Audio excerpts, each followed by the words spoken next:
നമ്മൾ മരിച്ചു കഴിഞ്ഞാൽ ആദ്യം നഷ്ടപ്പെടാൻ പോകുന്നത് എന്താണെന്നറിയോ? നമ്മൾ ആ നിമിഷം ഒന്ന് മനസ്സിലൊന്ന് ആലോചിച്ച് നോക്കി. നമ്മൾ മരിച്ച് നമ്മുടെ വീട്ടില് ദാർപ്പായികളൊക്കെ വലിച്ചു കെട്ടി ആളുകളൊക്കെ ഇങ്ങനെ കടന്നു വരികയാണ്. നമ്മൾ വീടിന്റെ മുന്നിൽ ഇങ്ങനെ കട്ടിലിങ്ങനെ കിടക്കുകയാണ്. ആളുകളൊക്കെ നമ്മളെ വന്ന് കണ്ടുപോകുന്നുണ്ട്. ഒരാള് പോലും നമ്മുടെ പേര് പറയില്ല. മയ്യത്തെപ്പോഴാണ് എടുക്കുന്നത്? മയ്യത്തിനെ കണ്ടോ? ആദ്യം നഷ്ടപ്പെടാൻ പോകുന്നത് നമ്മുടെ പേരാണ്. ഇത്രയേ ഉള്ളൂ നമ്മളെ ജീവിതം. ജീവിതത്തിൽ നിന്ന് ചൂട് അങ്ങോട്ട് പോയാല് പിന്നെ ഒരു തണുപ്പാണ് മൊത്തത്തിൽ. ആ ചൂടുള്ള സമയത്ത് നമ്മൾ ആൾക്കാരെ സ്നേഹിക്കാൻ സാധിക്കണം. വലിയ പേരും പ്രശസ്തിയും മഹിമയുള്ള ആളാന്ന് പറഞ്ഞ് നടക്കാതെ നമ്മുടെ കുടുംബക്കാരെ, നമ്മുടെ ഇഷ്ടപ്പെട്ടവരെ ഹൃദയത്തോട് ചേർത്ത് നിർത്താൻ നമുക്കാവണം.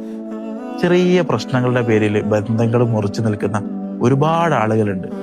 വളരെ സങ്കടകരമാണ് ജീവിതത്തിൽ ഇങ്ങനത്തെ ആളുകളെ കാണുമ്പം. അവരൊന്ന് നന്നായിരുന്നെങ്കിൽ, അവരൊന്ന് കെട്ടിപ്പിടിച്ച് സലാം പറഞ്ഞിരുന്നുവെങ്കിലെന്ന് ഞാൻ എൻ്റെ ഹൃദയം കൊണ്ട് പലപ്പോഴും ആഗ്രഹിക്കാറുണ്ട്. അത്രക്കല്ലേ ഉള്ളൂ ജീവിതം. ചൂടുള്ള കാലത്ത് ചൂടോടെ സ്നേഹം തിരിച്ചറിയാൻ നമുക്ക് സാധിച്ചിട്ടില്ലെങ്കിൽ പിന്നെ എന്തിനാണ് മനുഷ്യൻ എന്ന പേരും വെച്ച് നമ്മൾ നടക്കുന്നത്?